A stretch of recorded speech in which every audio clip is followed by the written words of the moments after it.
It's time to go book shopping. It's time to go book shopping. And I had to, I don't understand why my glasses are never clean when I sit down to film. Okay, y'all. So, hello, welcome. I don't really do a lot of book hauls, book shopping, or whatever on this channel. But,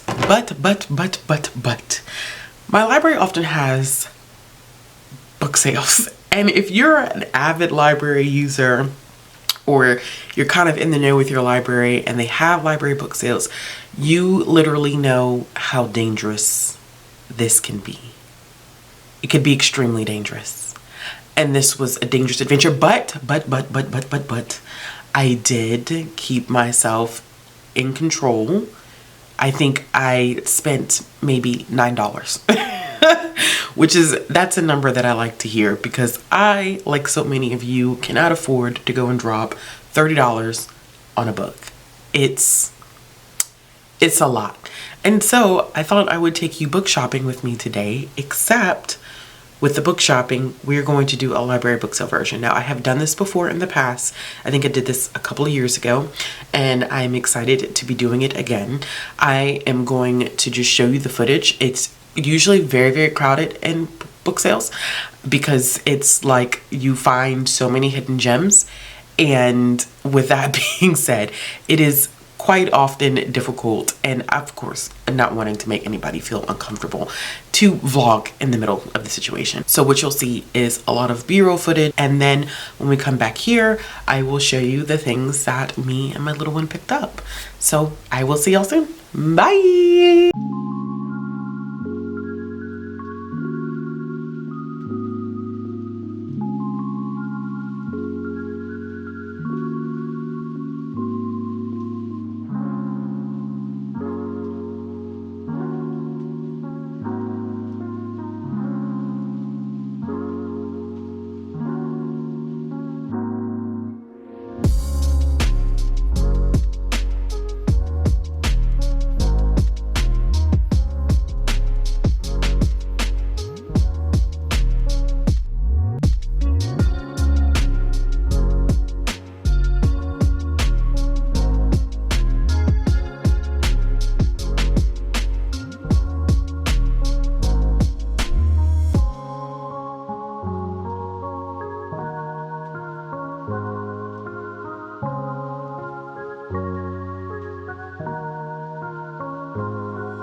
Okay, and we're back. The magic of disappearing and reappearing with books. So usually I have to bring my own bag, but somebody was nice enough to give me a bag because I forgot to bring, of all days, I forgot to bring a bag. So we ended up picking up 1, 2, 3, 4, 5, 6, 7 books for $9, which is not bad. Okay, so ironically, the first book that I want to show you, I can't show you because it's Wednesday Books. Which is St. Martin's Press. So that's always fun. But it's a book that I've been wanting to read that I didn't get the chance to read because I had to take it back to the library. It sucks. I wish they would just get their things together. Okay. But the next book that I did end up getting is one that I had not heard about before. This is Bone Talk by Candy Gourlay, which I'm also not familiar with this author at all, but honestly, the cover appealed to me. So this is about a young boy who lives in the Philippines, and he feels like he knows everything about the world, and then everything changes when a new boy arrives in the village, and he says that he's the main character's brother, and he brings news of a group of people called Americans who are bringing war to the Philippines. So I don't know what time period. Oh, it starts in 1899. So this is a historical fiction. I'm guessing that is based off of real life event. This is, I always look at the author notes this randomly. This story's not history, though it is set in real time in a real place. They did invade the Philippines in 1899. Okay. So this does draw from some historical. I thought that the author was about to say like, oh, this is not. None of this, I mean, of course, it's fictitious, but that it wasn't drawn upon real historical events. So I'm interested to pick this one. This came out in 2019. I have never heard of this book, but the cover, once again, a cover. This was my child's pick. Okay, she saw this, The Good Dinosaur, the junior novelization. It's not one that she can read yet, but it's one that, like, if she wanted me to read her a chapter every night, she's at that age now where we can start reading chapters from larger books. But she picked this out because she's seen this movie, and when she saw that this was the cover, this was the novelization, she was super, super excited for me to pick it up for her. So I probably like it.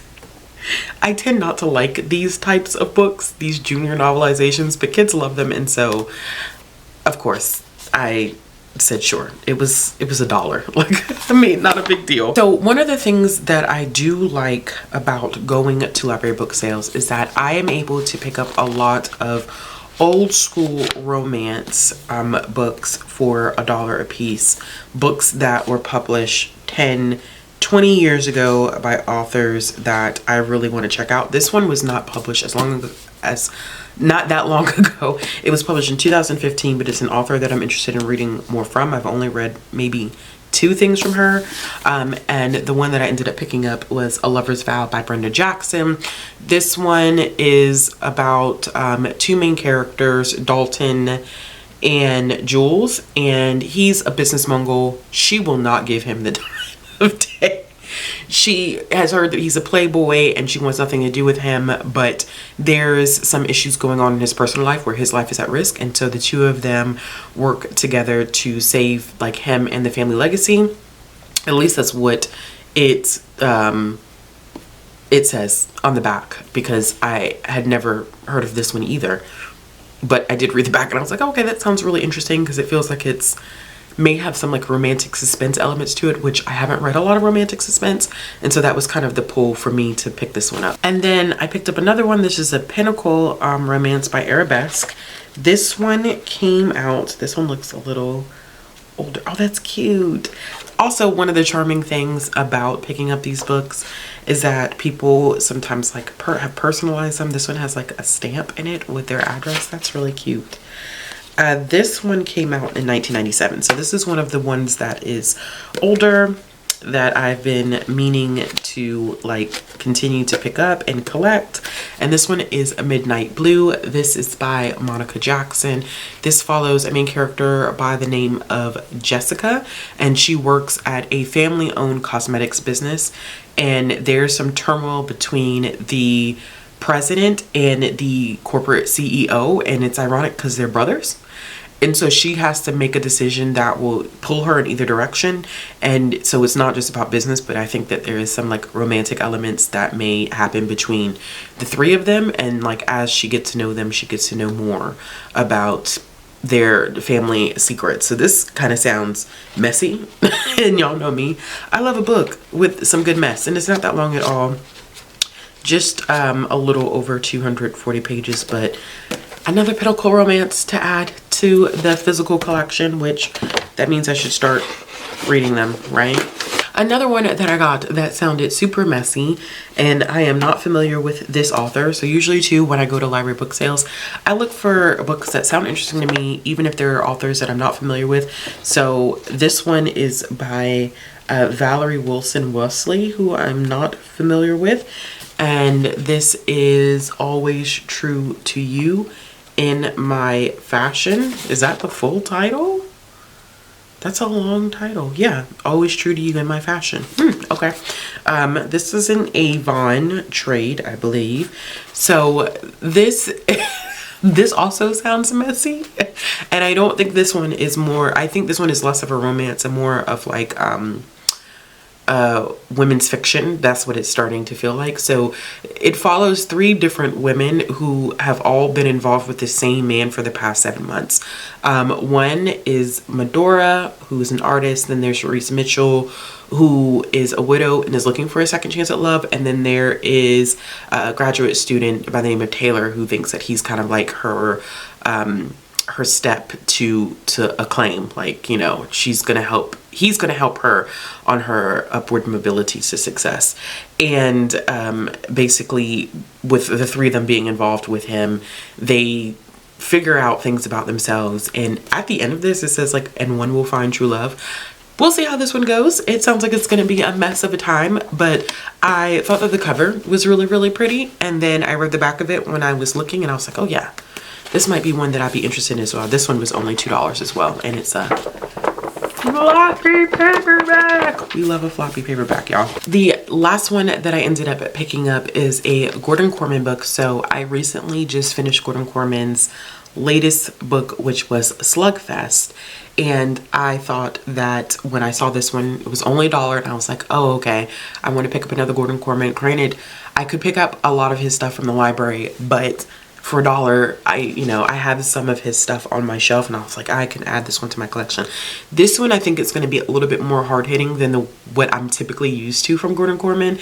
This is Linked, and it is about three main characters, Link, Dana, and Michael, who grew up in a small town, and actually, Michael is the one who discovers it, but someone sneaks into the school and draws a swastika somewhere in the school, just vandalizes it, draws a swastika. So it becomes more interesting because people think that Michael is the one that did it because he was the first person that saw it. And then Link is one of the most popular guys in school, so everybody's kind of like depending upon him to solve the mystery. And then Dana is, I think, one of the only Jewish students in her class.